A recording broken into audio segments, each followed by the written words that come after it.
been called that. Yeah? Yeah. I'm super excited about your piece. I've been Yeah, thanks. fascinated with a lot of this music stuff that's been going on around AI and just in general. Now, your piece isn't necessarily super AI oriented, Yeah. right?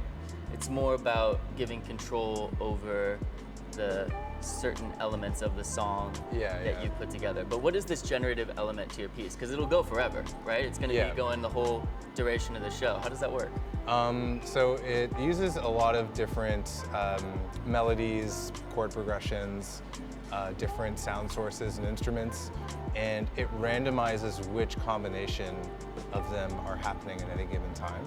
It also changes parameters like the BPM, like the speed of the song, the key that the song is in, and basically there is so many combinations possible. There's thousands and thousands of clips that no one song will be the same as another song. How do you decide what controls to give the viewer agency over?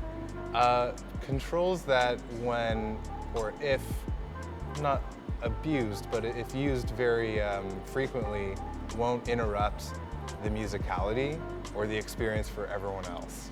So you need to find effects or controls within the session that will play nicely with, you know, people changing them, leaving a knob at a certain position, or, you know, pressing a button too many times.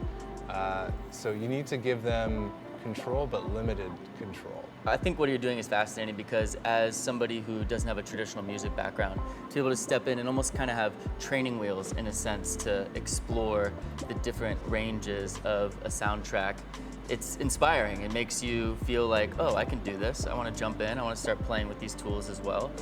So I'm super curious to see how people engage with it and what happens. It's going to be playing for 7 days, right? It's it's not going to stop. Yeah, exactly. And it'll always be different, right? Yeah. That's fascinating. Are we going to do like a playlist? Are we going to capture the best moments and put them into like a little tape to share or something? We'll see. I mean, that's We'll see. that's the magic of this thing. You could just run it again and you'll have a whole new set of music to explore. But yeah, if someone really likes something, they could hit the record button and relive that moment over if they so please. Oh, there's a record button on that. Well, there is, but you know, even if you just record it on your phone or something. Okay. Can you show me the piece? Yeah. Show me how to work the knobs and levers? Yeah, sure. Yeah? All right, let's do it.